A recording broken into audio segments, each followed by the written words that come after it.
Motivational story in Hindi. हर किसी में कोई ना कोई हुनर जरूर छिपा होता है, बस जरूरत है तो अपने हुनर को बाहर निकालने की। एक समय की बात है, एक गुरु और एक शिष्य एक गांव से गुजर रहे थे। काफी देर चलने के बाद उनको प्यास लगने लगी, तो वो एक खेत पर जा पहुंचे। खेत बहुत बड़ा और उपजाऊ था, लेकिन उस खेत को देखकर लगता था कि उसका मालिक उस खेत पर ज्यादा ध्यान नहीं दे रहा था। वहां पर एक झोपड़ी थी। उन दोनों ने झोपड़ी के दरवाजे को खटखटाया तो अंदर से एक आदमी निकला और साथ ही उसकी पत्नी और बच्चे भी बाहर निकले थे। सभी ने फटे पुराने कपड़े पहने हुए थे। गुरु ने बहुत ही विनम्र निवेदन किया कि हमें पीने का पानी मिल सकता है। उस आदमी ने उन दोनों पानी पिलाया। पानी पीने के बाद गुरु बोले, आपका खेत बहुत बड़ा है, लेकिन इसमें कोई फसल नहीं उगाई गई है, तो आप लोग अपना गुजारा कैसे चलाते हैं? आदमी बोला, गुरुजी, हमारे पास एक भैंस है जो बहुत सारा दूध देती है और उसमें से कुछ दूध बेचकर हम गुजरा कर लेते हैं और बाकी बचे दूध का हम सेवन करके गुजरा कर लेते हैं। शाम होने को आई थी और देर भी काफी हो गई थी, तो गुरु ने शिष्य से कहा कि आज की रात हम लोग यहीं पर बिताएंगे और सुबह जल्दी यहाँ से प्रस्थान करेंगे। गुरु ने उस परिवार से वहां रुकने के लिए अनुमति मांगी और वो दोनों वहीं पर रुक गए।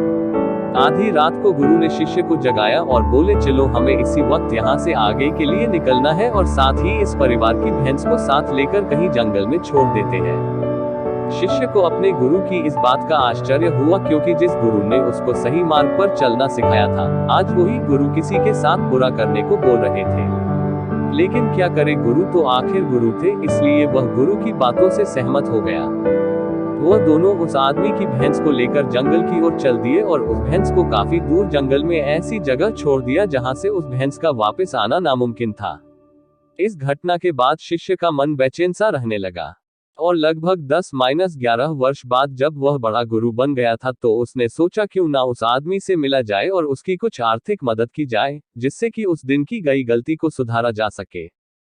वह शिष्य उस आदमी की मदद करने के लिए निकल पड़ा और काफी देर चलने के बाद वह उस आदमी के घर पर पहुंच गया, लेकिन वहां पहुंचकर वह शिष्य आश्चर्यचकित हो गया।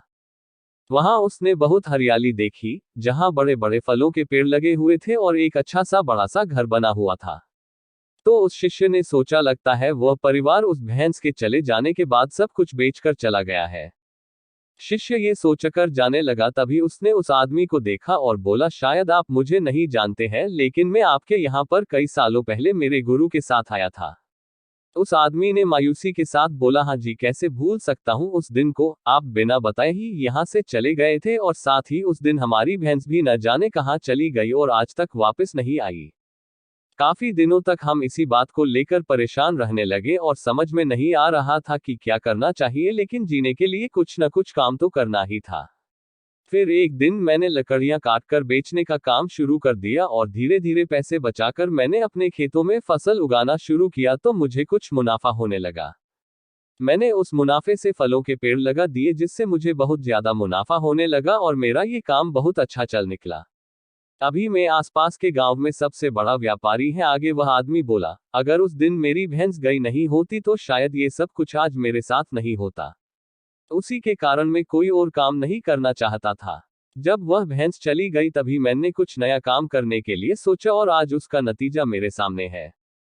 ये सब सुनकर वह शिष्य बोला, लेकिन ये सब तो आप पहले भी कर सकते थे।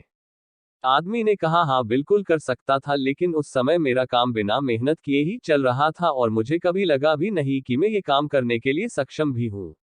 इसलिए मैंने कभी कुछ अलग करने की कोशिश ही नहीं की। लेकिन जब मेरे पास कोई और चारा नहीं था, तो मुझे लगा कि मुझे कोई दूसरा काम शुरू करना चाहिए, जिससे कि मैं अपने परिवार का अच्छे से पालन पोषण कर सकूं।